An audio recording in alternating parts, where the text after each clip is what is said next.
It's personal between me and you, and I'm going to do you some serious harm, you big stiff idiot. One last thing before I let you go. When I first saw you in the gym today, you had an interesting point you were talking about a fantasy fight of sorts. You were saying that you think that if they fought at their best, Gervonta Davis would knock out Roberto Duran. Yeah. Why is that?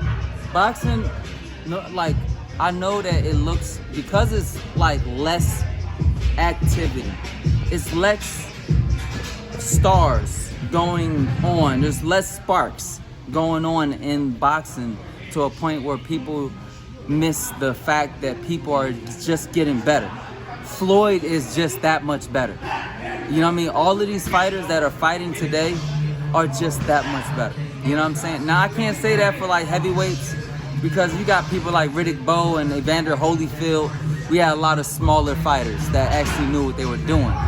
But like for the smaller weight classes, like welterweight and the lightweights and the light welterweights, all those smaller weight classes, fighters are just getting better, man.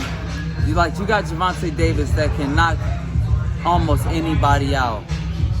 He's a counter puncher. He's a counter punch knockout fighter. He's a checkmate fighter.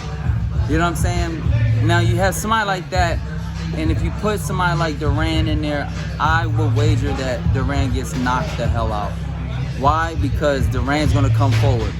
He's going to slug too much? You think slug too much? He's going to try to exchange, and that's where he gets countered with a big shot and gets knocked out. You know, I mean, shit. Like what happened with him and what's the tall guy? Hearns. Hitman Hearns. Yeah, Hearns. What happened to Hearns? He got knocked way the fuck out. Well, what would happen against a short Gervonta Davis? The same fucking thing. He gets knocked way the fuck out. Like, it's just like these fighters are not getting worse.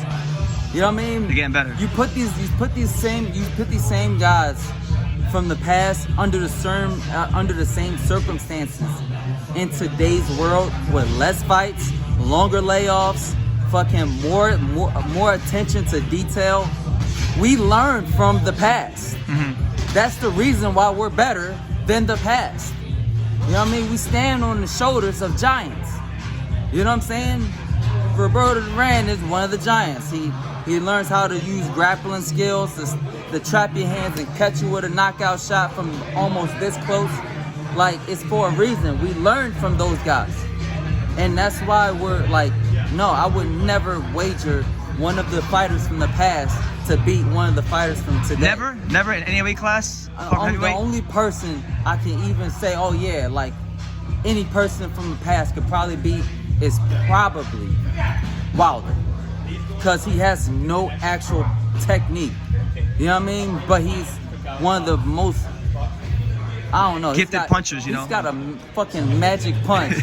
He's like fucking George Foreman. You ever seen George Foreman just knock somebody out? Like, the dude's winning the whole fight, and then George Foreman just this, and the fight's over. That was the Michael Moore fight. Yeah. Like, motherfucker barely even touched his fucking face, but then the dude is out completely.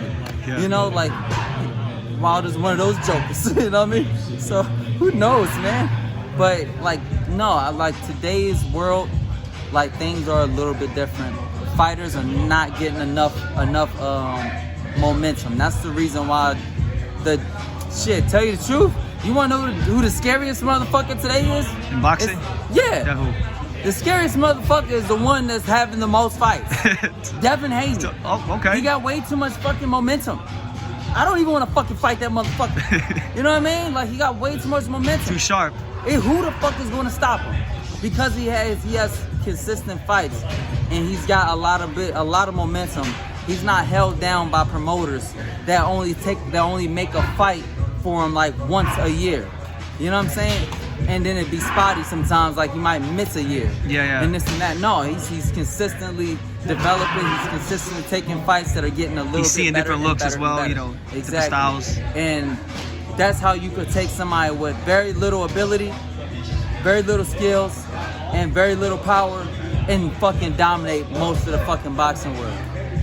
Boxing is it's not the same today. Yeah, I got you. All right, Blair, but I don't want to hold you up because I know you want to go, but any final message to the boxing world you want to give about your career? The final messages is this. You can check me out on Instagram, Twitter, Facebook at Blair the Flair. And for more exciting content, officialblairtheflair.com. Woo! The most exciting man in boxing is coming. Thank you for watching another video on the untouchable True School Sports Empire. I'm at the Boxing Hall of Fame out here in Canastota, New York.